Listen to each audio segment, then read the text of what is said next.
গত 36 ঘন্টায় 5 বার এয়ার ইন্ডিয়ার বিভিন্ন বিমানে ত্রুটি দেখা দিয়েছে।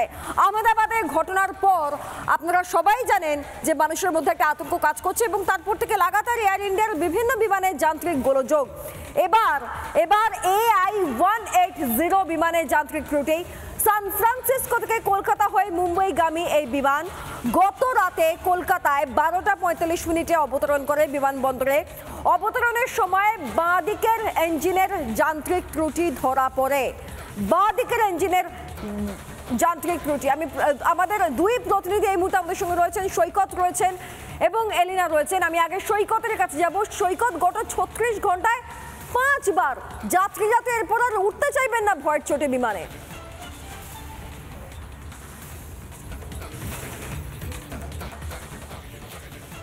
হ্যাঁ, অন্তত যে এয়ার ইন্ডিয়া সংস্থার যার বিমানে এত ত্রুটি ধরা পড়েছে, এমনকি আহমেদাবাদের সেই দুর্ঘটনার পরেও এয়ার ইন্ডিয়ার বিভিন্ন বিমানে বিভিন্ন জায়গায় ডোমেস্টিক থেকে শুরু করে ইন্টারন্যাশনাল বিভিন্ন বিমানে এই ধরনের যান্ত্রিক ত্রুটি ধরা পড়ছে। গতকালকে যে বিমান যান্ত্রিক ত্রুটি ধরা পড়েছে সান ফ্রান্সিসকো থেকে মুম্বাই যাচ্ছিল, কিন্তু কলকাতা এয়ারপোর্টে জরুরি অবতরণ করতে বাধ্য হয়েছে।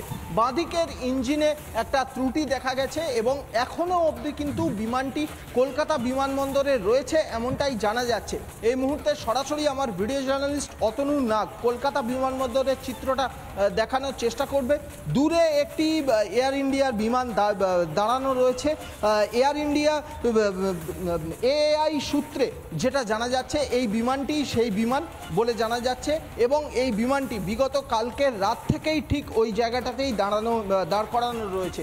এই বিমানে যে সকল যাত্রীরা এসেছিলেন তাদেরকে অন্যান্য বিমানে নিজেদের গন্তব্যে পাঠিয়ে দেওয়া হয়েছে এমনটাই জানা যাচ্ছে সূত্র মারফত।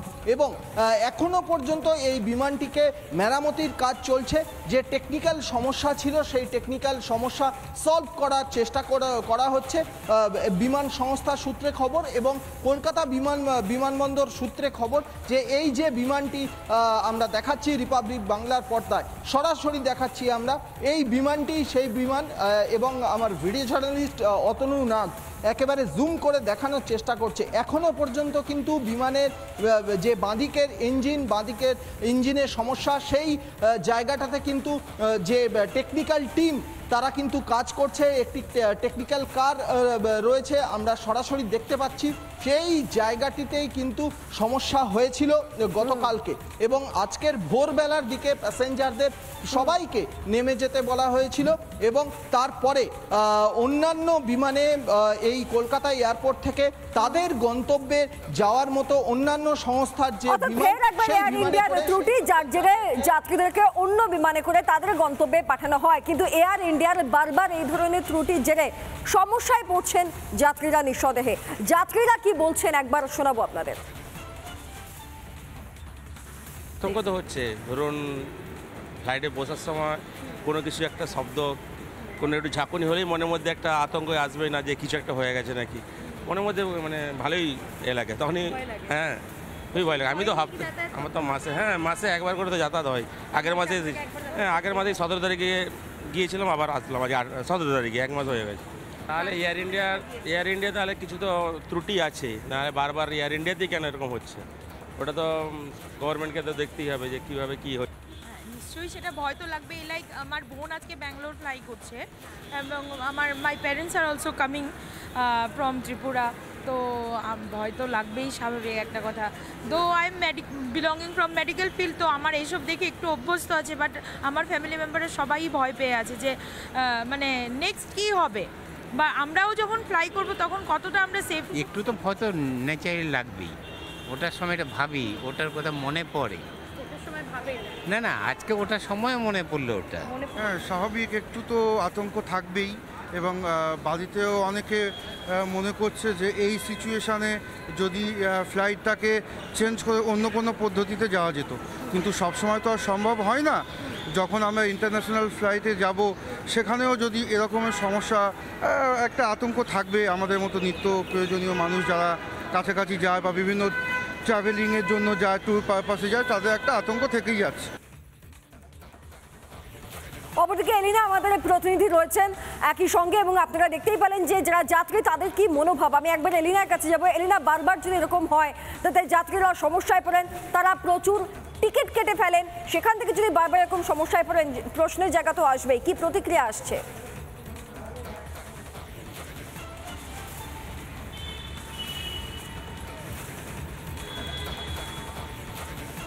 একেবারে সৃজিতা, দেখো একদিকে সৈকত যে ছবি দেখাচ্ছে, অন্যদিকে আমি কলকাতা এয়ারপোর্টেরই অন্য একটি চত্বরে রয়েছি, যে এতগুলো মানুষ প্রতিদিন এত যাত্রী নিত্যদিন অনেকেই যাতায়াত করেন, অনেকেই ফ্লাইটে ওঠেন, কিন্তু প্রত্যেকের মনেই সৃজিতা এই মুহূর্তে একটা ভয় বাসা বেঁধেছে, একটা আতঙ্ক বাসা বেঁধেছে।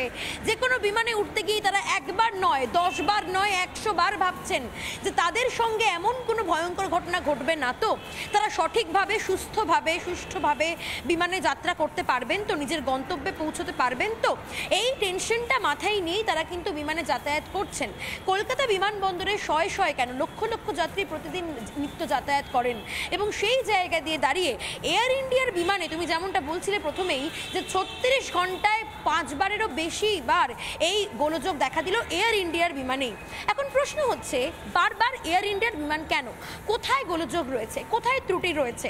আজকে তোমাকে জানিয়ে রাখতে চাইবো, সান ফ্রান্সিসকো থেকে ভায়া কলকাতা মুম্বাইগামী যে বিমান যাওয়ার কথা ছিল মুম্বাইতে, নির্ধারিত সময় অর্থাৎ 12:45 নাগাদ কলকাতা বিমানবন্দরে সেটি কিন্তু অবতরণ করে, কিন্তু তারপরে মুম্বাই পৌঁছতে পারে না, তখনই কিছু যান্ত্রিক ত্রুটি দেখা যায়। আর এখানেই তো প্রশ্ন, কেন এতবার এয়ার ইন্ডিয়ার বিমানগুলিতেই এত সমস্যা? আরো আপডেট নিতে থাকো, পরবর্তী সময় ফিরছি তোমাদের কাছে। সৈকত, এলিনা, দুজনকেই ধন্যবাদ। নানা ধরনের কন্টেন্ট দেখার জন্য লাইক করুন, শেয়ার করুন আমাদের ফেসবুক পেজ, সাবস্ক্রাইব করুন আমাদের ইউটিউব চ্যানেল। পাশাপাশি অন্যান্য ব্রেকিং নিউজের জন্য অবশ্যই চোখ রাখুন রিপাবলিক বাংলায়।